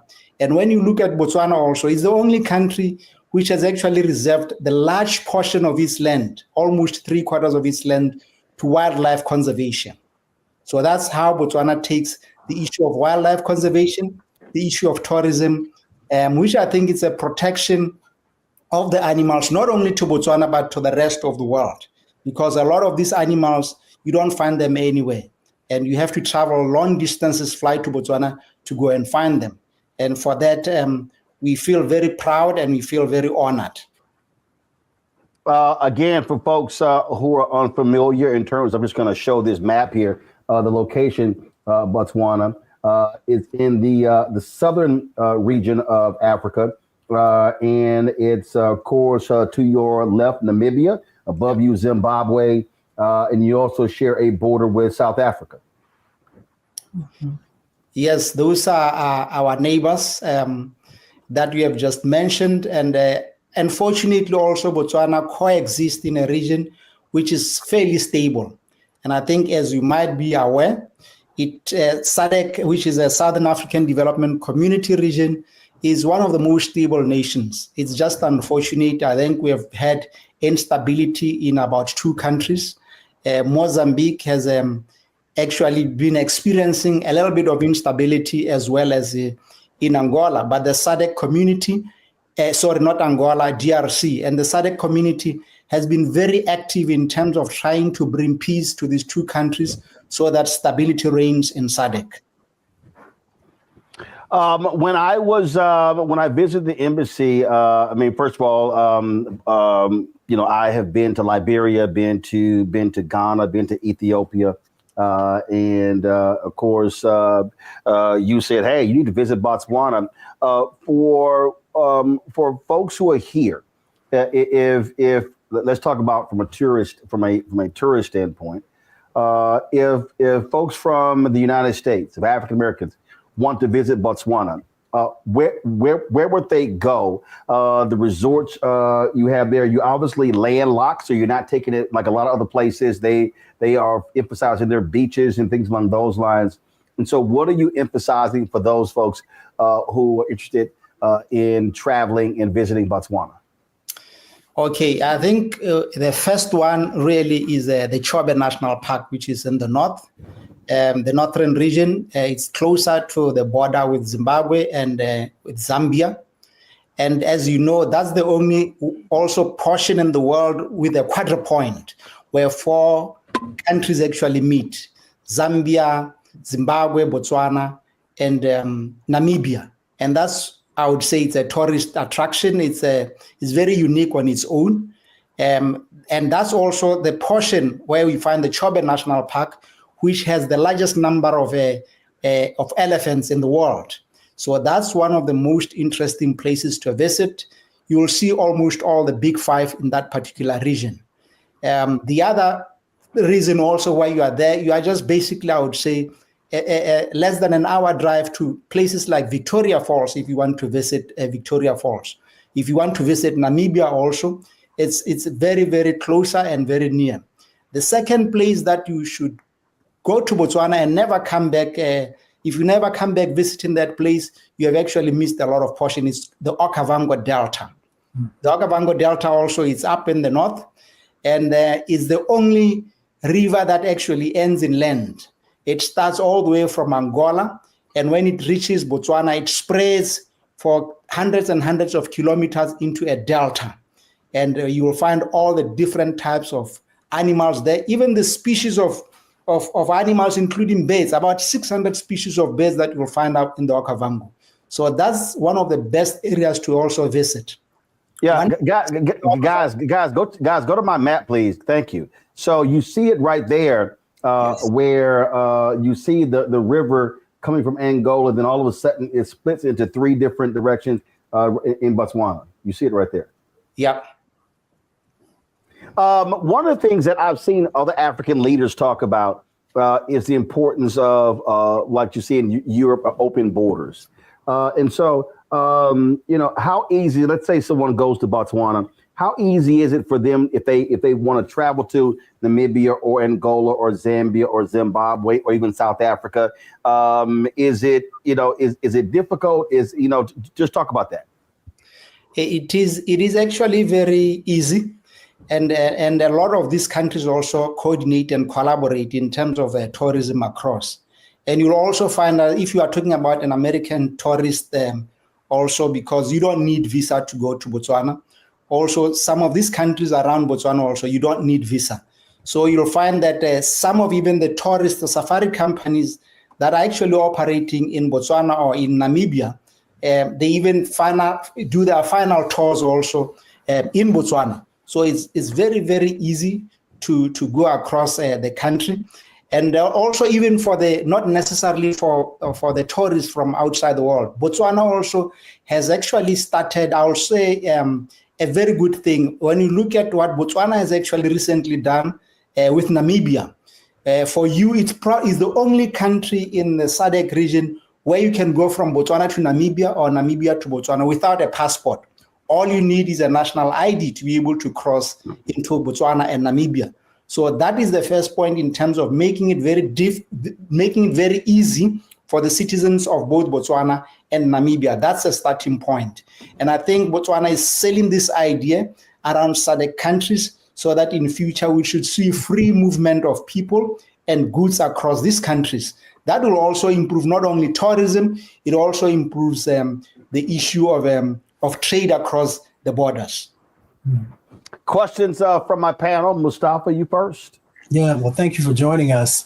I've had a number of friends from Botswana. They often talked about the education and healthcare and how, in this country, you often have to pay for that. And it was different in Botswana. Could you talk a little bit about that? Because it speaks to the infrastructure of the country. Yes, thanks a lot. And that's one of the bigger differences that you find in a lot of countries in Botswana. Botswana, I think, throughout since 1966 when it took independence, and thanks to the discovery of diamonds in the early 70s, where we find that most of Botswana's economy is derived from diamonds. And that money has actually been invested in a lot of infrastructure in Botswana, both the road infrastructure, the rail infrastructure, the air infrastructure, the education of Botswana, even in terms of health. And like you have already mentioned, the issue of education. When you go to Botswana, right from the primary level education all the way to university or the college level, you don't pay. And even if you do even better, they've got certain programs and elite scholarship programs and other programs that you are able to choose any college or any university in the world. As long as you have done better, you can be able to get scholarship to go and do any course of your own. So that's what really makes Botswana so unique. Free education, free medical health that you're trying to see wherever you go. And then the country has invested a lot in health, in the health system. Wherever you go, whether you go north, south, east, in almost all the districts, there are primary hospitals, there are referral hospitals that you'll actually find in Botswana. So that's what makes a very big difference about Botswana. Randy. Well, of course, I'm interested in the diamonds. And so yes, shocker. So how do I get one? No, I know that, there's a lot of conversation, or I've heard a lot of conversations about that countries in Africa have not been treated fairly when it comes to getting our gems out. What has Botswana done to ensure that, the country is receiving and being paid fairly? Because I know it has helped the economy greatly, but are there more conversations to ensure that you are getting what is fair from trade? Thank you. I think that's a question which is ongoing even since we started mining these diamonds. We continue to, first of all, I think it's the good leadership of the country, and what the leadership realized that diamonds are like oxygen to Botswana. It means everything. Yes. So they had to have a very good negotiation skills and get into partnership with partners who are very genuine. And as you are aware, Botswana has been in good partnership with the DBS for quite a long time. It has diversified its partnership with Canadian companies also. It has diversified partnership with other countries, but the majority of the diamonds that are mined is a partnership between Botswana and the DBS, and it's a 50-50% share. What I need to admit, though, in the past that Botswana did not take advantage of, and I think this is something which is slowly changing. Botswana was more immersed in terms of the diamond mining, but did not really participate in the entire value chain. So it is only in recent years that it's actually realized that it is really important also as part of the diversification of the economy, especially the mining sector, that it has to actually participate all the way from mining to cutting, to polishing, to design. And that's what the country is actually doing. That's what people are looking for, different partnership in terms of doing that with either partners from outside the country, even within the country also. That's where the Botswana government, as well as the Botswana, want to participate in that space. And I think it is pretty taking shape, even though not at the rate at which we want to take shape. There continue also to be negotiations with the DBS also, with other companies in terms of how best can we be able to include the rest of Botswana in terms of the value chain of diamonds in Botswana. So it's a continuing conversation, but I think the best part of it is in terms of leadership. You know, in a lot of countries, sometimes some of these things are not run in a very professional way. But I think Botswana, from the beginning, with the leadership and the transition of leaders as they came also, they just took over and the professionalism continued, the leadership continued, the value chain continued, even in terms of seeing that these diamonds do not particularly belong to a certain region. They belong to the central government, and the money is equally distributed throughout according to the national plan. We don't say, no, because diamonds comes from sector X or sector Y, it has to benefit more than the other sectors. That's not how it is done in Botswana. Thank you. Joe? Great information, and I appreciate you being here. It's always a great history lesson to learn more directly from the source about a country that you think you know a little bit about. Clearly, Botswana is still very much a well-kept secret, too much. So tell us about the things that are being done to let more people know, and how can we help Botswana be less of a well-kept secret, whether you're talking about tourism, investment to people in America, Black people in America, and Black people all over the world. Thank you so much. I think it's important also, especially for the Black people in America, that we should understand that the rest of the world is actually going south. We talked about what it used to be called the economy is moving from west to east and south, and a lot of countries are taking advantage of that, even including the Western countries. But I think it's also important to promote Botswana before the African American community in the US to see what areas could they be able to invest, especially in areas of green technology. Everybody is going into that space, and we think it's really important also. We all want green energy. We all want the electricity to be able to reach even the poorest place in the country. And that is where the type of investment that we want. We want the internet also, the entire country to be fully connected. That's a space also where people can continue to be able to invest. We want to also to grow the agribusiness in Botswana, agriculture, both the crop production as well as the animal rearing in Botswana and the export of beef and the rest. And there are a wide variety of areas which I think are very, very important. Even the space of tourism. We really don't want people, especially the younger generation in Botswana, not to participate in tourism in terms of them being waiters or anything like that. They have to have a say in the economy also, and ensure that they actually participate in the deeper part of the economy. So these are the things that I would request that we make Botswana known. And I think today is the first step and a very critical step in terms of ensuring that Botswana is known also.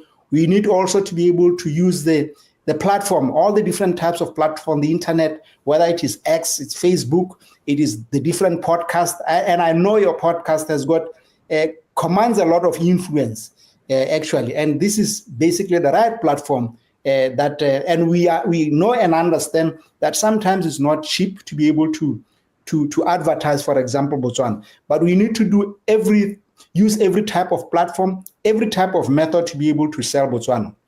And one of the areas that we sell Botswana with, particularly with UF government, I think we resonate a lot of similar things: good governance, democracy.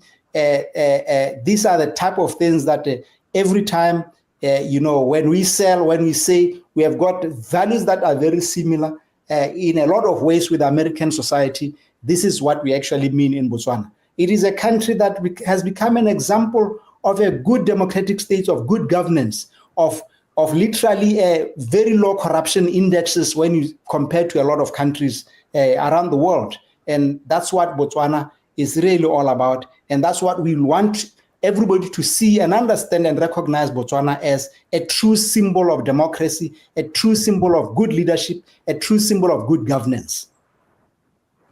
All right, then. Well, Ambassador, we certainly appreciate you joining us on the show and look forward to visiting one day. Thank you so much. And thank you so much for having me on the show. We are looking forward for you to visit Botswana, and you are more than welcome.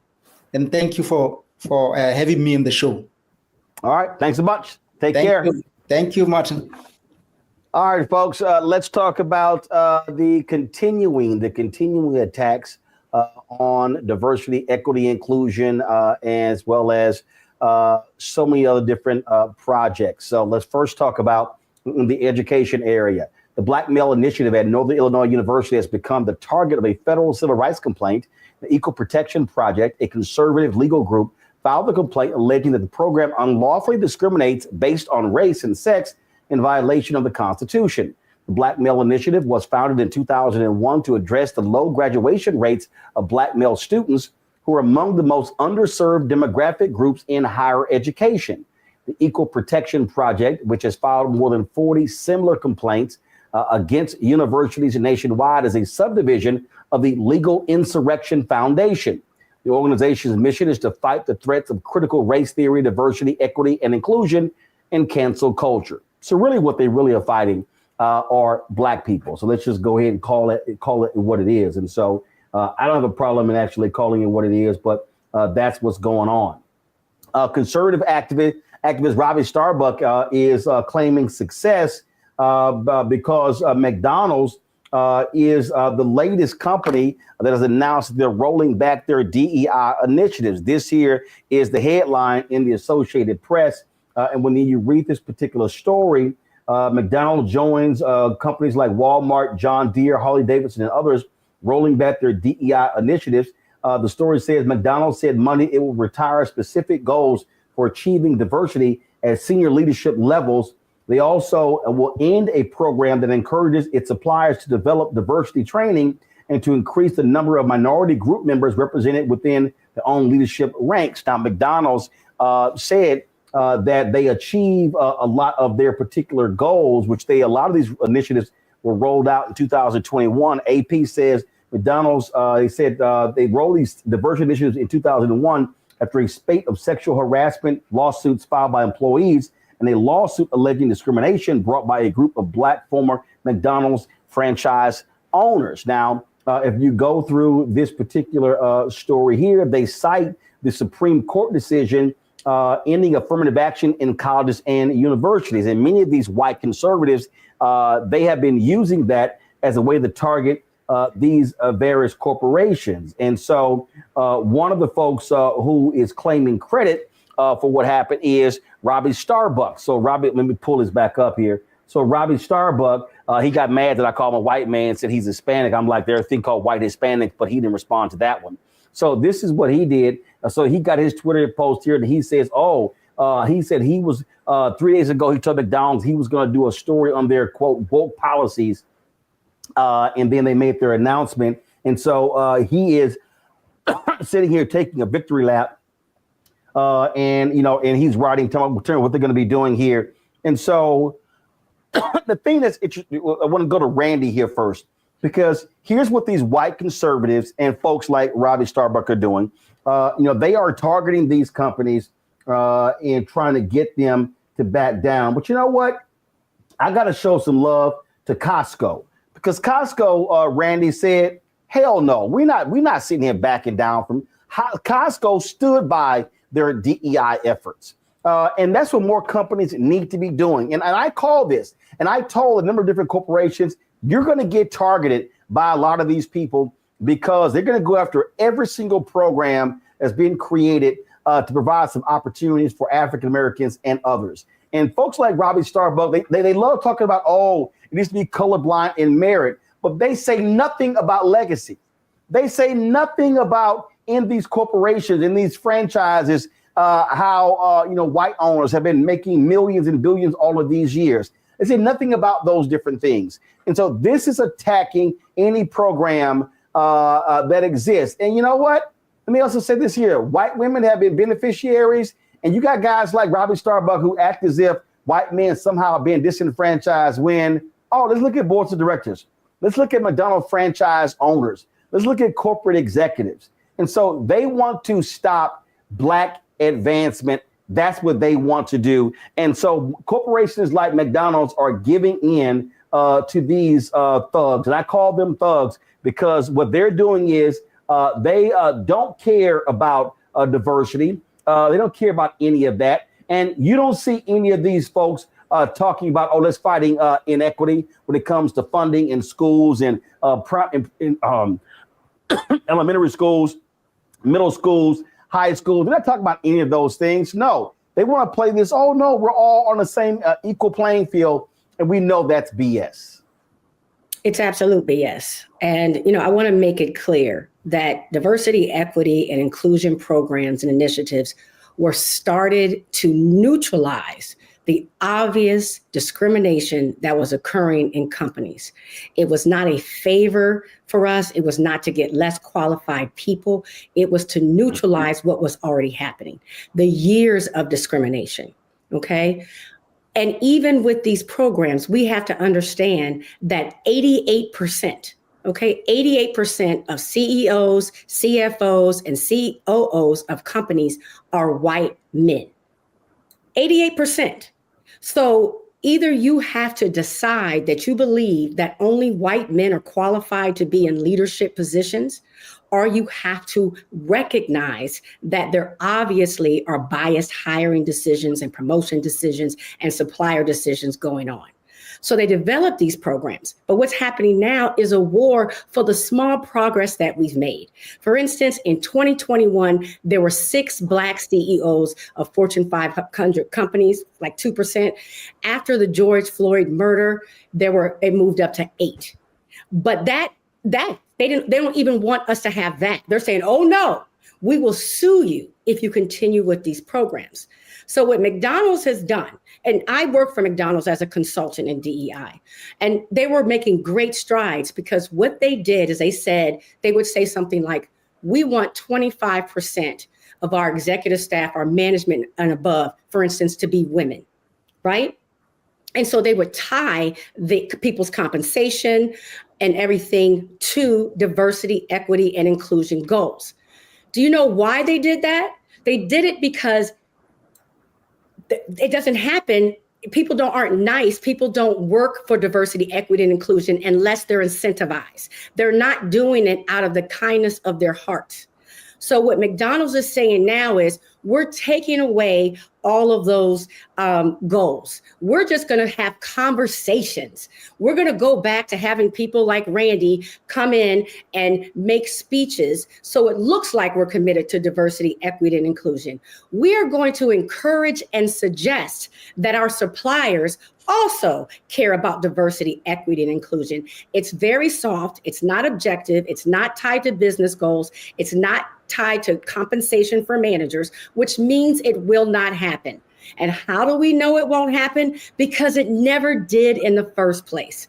When senior leaders, mostly of whom, like I said, are white and male, were given this edict to, could you please maybe hire people that are different from yourselves? They didn't do it. They've never done it.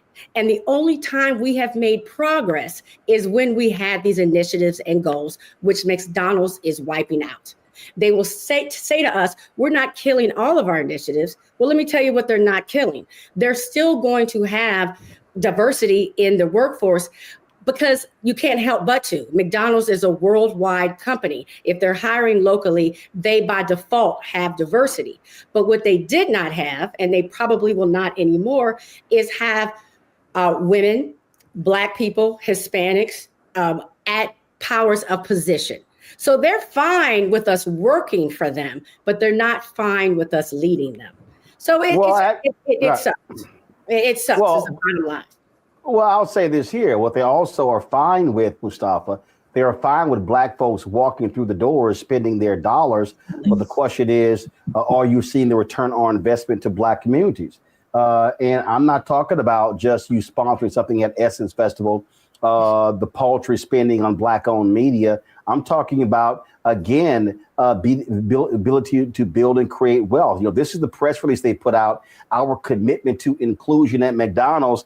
And of course, there are critics. They're like, the goals that you established, those goals were quotas, which is just BS. And so they want to attack any of these programs that are about providing opportunities to Black folks and people of color. That's what it boils down to. And so these yahoos in there, in woke. That's how pathetic they are. Well, I'm going to tell you something right now. Black folks, you start withdrawing, as Dr. King said on April 3rd, 1968, we start having economic withdrawals, then you're going to see a whole bunch of these same white conservatives feel the pain in their communities. And that's the only way that is going to change. Mm-hmm. And, I always ask the question, when we started talking about McDonald's, I was like, is the McRib worth your dignity? Because there's a whole lot of folks who, no matter what these companies do, and it's not just McDonald's, there's a whole lot of them. Randy can lay out, the whole list of folks who are, doing these regressive types of actions. But if we continue to fund our own oppression, then of course they're going to continue to do it. So the only thing that gets these types of people's attention is the money, is economics. And if you begin to take that away, then I guarantee you, then they will change these sets of actions that they're doing. And we should also be supporting those entities that are standing strong, Costco and others. So it is both sides of the coin. If you ain't going to do right, we'll take our dollars away. If you are, then we are going to support that. And, so we have power once again in this situation. We just have to make sure that we are actually utilizing it. I'll tell you, Joe, my wallet's upstairs. And in my wallet, I've got a Sam's card and a Costco card. Well, Walmart caved to the pressure in their DEI programs. I don't walk into a Sam's, but I can tell you right now, I damn sure will provide my business to Costco. Right. I mean, for so long, they have had the force of tradition, the force of legacy. I've said it before, the force of relationships. And when we try to get just a little piece of something through the force of law, now it's a problem. So it's as if, what underlies this is this notion of entitlement, and that therefore the 2 or 3% that we get, apparently we don't deserve. And so what that means is that all of that belongs with you. And with them. And so it's a serious problem. And what's interesting is they're getting ahead of the law. The law doesn't keep them from doing what they're doing right now. And so there is a political play that's being made, right? It's another. They are scared. They are scared of these whack jobs. We're going to boycott your companies. We're going to boycott your companies. That's what they're scared of. And they're unwilling to have the guts to say, bring it on, and saying we stand with diverse customer base. That's what it's all about. And as John Hope Bryan, founder of Operation Hope, keeps saying, he's like, listen, ain't enough white men in America to continue building America's gross domestic product. He's like, so you're going to need Black and brown people. Right. I mean, you look not just to the corner, but around it. At the end of the day, the people of color is where the growth segment is. And so you have to make this decision. And so will we be as disciplined as we were all those years ago with the Montgomery bus boycott, when we decided that nobody Black was riding the bus and then you choked that city economically? Will we be that disciplined to stop going to McDonald's, to stop going to Walmart, to stop going to fill in the blank? Because if we're not, then we are, funding our own oppression. And so we're really going to have to make a decision about where we go here, because these guys have jumped ahead of even where the law is. The law does not require this at all. And so, it's sad for that reason. And on top of everything else, now brother can't even get a quarter pound. Well, I want y'all to definitely take the time to check out a conversation on YouTube that my man John O'Brien had, and he talked about the issue of can DEI withstand the backlash. I just want to play some of it. Check this out.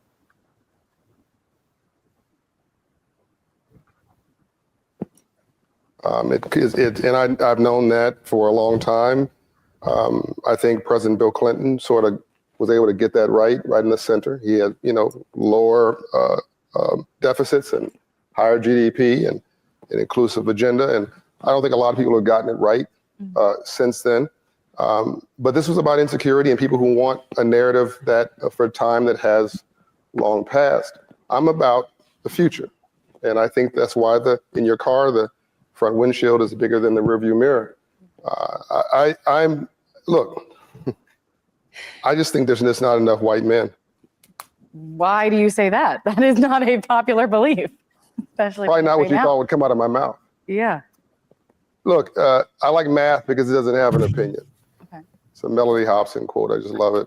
The math is that I want every white male to be successful if they can be. I want everybody to be successful, but we need every successful college-educated white male to be on the field of economics. But mathematically, there's not enough college-educated, successful white men to drive GDP for 30 years. So do you think education is the problem here, or what went wrong, or? I mean, leadership's always the problem, and courage is always the problem. But yes, education is the ultimate poverty eradication tool. I think financial literacy is a civil rights issue of this generation. I think that AI literacy is right behind it and next to it, which is why I'm co-chairing the Financial Literacy for All initiative with the CEO of Walmart, Doug McMillan, and co-chairing the AI Ethics Council with the Steve Jobs of this generation, which is Sam Altman. But going back to, let's hit your question directly, though. I want to answer the question. White population in 1950 was 90%, not 1850, 1950. Today, 40% of this country is So I Black want y'all to actually go to YouTube. That's a Fortune conversation. It's about a 14-minute video. We'll check it out. And what John lays out there, Randy, is very clear. Right? Ain't enough white men. And so these white folks or these, Latinos like this dude, that's what he calls himself, or whatever he is, if he's Latino. I mean, they can sit here and yell all they want to, but guess what, Robert Starbuck? It's a whole bunch of Latinos who wouldn't have contracts or would not have built businesses in this country if you did not have MWBE programs, diversity initiatives. And the reality is, as you said, Randy, the reason these programs are put in place because these white executives weren't doing what they were supposed to be doing. They were actually depriving opportunities of people of color to interview, to be able to get jobs. And that's what's so hilarious. It's amazing. These conservative groups, they don't sit here and go after white. Because you know why? They assume that the white folks that got hired, they're all fully qualified. It's all good. They say nothing about them constantly being hired, constantly getting contracts. But all of a sudden, oh no, you can't have any programs where you're trying to bring in some people of color. That's all this is all about. And guess what? You ain't going. I'm gonna tell you right now, America, y'all can play games all y'all want to, but if you keep playing this game in 10 years with the white death rate being what it is and the white birth rate being extremely low, you're gonna have a gross domestic product problem And if America wants to maintain being the world's #1 economy, you had better recognize that you're going to have to include people of color. And that doesn't mean us being sharecroppers and tilling the soil. And include us in a real way, because we are smarter than they give us credit for. I believe, just like you said, they feel if they put up a tent at the Essence Festival and give out some free prizes at HBCU homecomings, they look as if they have a commitment to diversity, equity, and inclusion. And we need to let them know we're looking to see how many board members do you have that look like us and represent us? How many people do you have on your executive board? What suppliers are you working with that look like us? Are you actually feeding into the Black economy? And do you see us in that way? And if you don't, we will not spend money in your store. And that is, like we said earlier, that is the only way they will listen. My mama used to say, money talks and bullshit walks. So they don't care about our protests as if it doesn't hurt their pockets.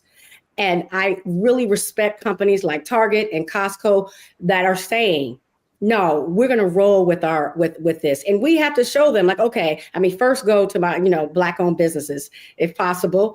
But if not, you go to those businesses that are saying we are truly, and showing that they're committed. All the businesses have statements. I've written quite a few of them. They have statements that say we are committed to diversity, equity, and inclusion, but we're not going to set up any programs where you could be successful here. Or, we're not going to hire your people at any levels above management, but we're still committed. I really wanted to ensure that all of your viewers out there, because if they're watching this, they are about the Black cause. I want them to understand that there really is a war going on out here. It is a war, and they're doing everything in their power to ensure that Black people do not progress. So we have got to fight back. And the way we do that is, one, support our own businesses and media outlets, and two, do not give money to people who are basically saying that we don't care about you and we don't respect you. And the reason we even have these current Black McDonald's franchisees is because you had programs in the late 60s, early 70s, and 80s. And those are that created economic opportunities, Black car dealerships as well, the opportunity for Black folks to participate in this. Oh, and let me also remind a lot of these same white conservatives or people like Robbie Starbuck, affirmative action programs started under Richard Nixon, Republican, conservative Republican. Go Google Arthur Fletcher. And trust me, America ain't changed that much from 1969 to 2024. Joe, Randy, and Mustafa, I appreciate y'all being on today's show. Thank you so very much. Folks, don't forget, support the work that we do. We're about doing the business of covering the news in the stores and going in depth that you don't see happen other places. And so we want you to support our work. If you want to contribute, you can do so via Cash App. Our goal is very simple, to get 20,000 of our fans contributing on average $50 each, which comes out to be $4.19 a month, 13 cents a day. If you can't do that, we totally understand. We appreciate whatever you can give. You can give more. We appreciate that as well. If you want to give via Cash App, we need you to use the Stripe app. This is the QR code right here. Those of you who are listening, go to blackstarnetwork.com to see that QR code. You can also, if you want to see your check and money order, go to P.O. Box 57196, Washington, D.C., 20037-0196. PayPal is R Martin Unfiltered. Venmo is RM Unfiltered. Zelle, Roland at RolandSMartin.com, Roland at RolandMartinUnfiltered.com. Download the Black Star Network app. You can, of course, download the app directly. Also, our app is available on Apple phone, Android phone, Apple TV, Android TV. You can watch us on Roku, Amazon Fire TV, Xbox One, Samsung Smart TV. Be sure to get a copy of my book, White Fear, How the Browning of America is Making White Folks Lose Their Minds, available at bookstores nationwide. You can also get the audio version on Audible. Yep, I read it. And you can also get our merch. You can get our 2 new shirts, FAFO 2025. Hashtag we tried to tell you. Also, don't blame me. I voted for the Black woman. Get that at rolandmartin.creator-spring.com. You can go to blackstarnetwork.com or rolandmartinunfiltered.com as well. Folks, thanks a lot. I'll see y'all tomorrow right here on Roland Martin Unfiltered on the Black Star Network. Holla! Folks, Black Star Network is here. Oh, no punches! I'm real revolutionary right now. Support this man, Black Media. He makes sure that our stories are told. Thank you for being the voice of Black America, Roland. Stay black. I love y'all. All momentum we have now, we have to keep this going. The video looks phenomenal. See, this difference between Black Star Network and Black-owned media and something like CNN. You can't be Black-owned media and be scared. It's time to be smart. Bring your eyeballs home. You dig?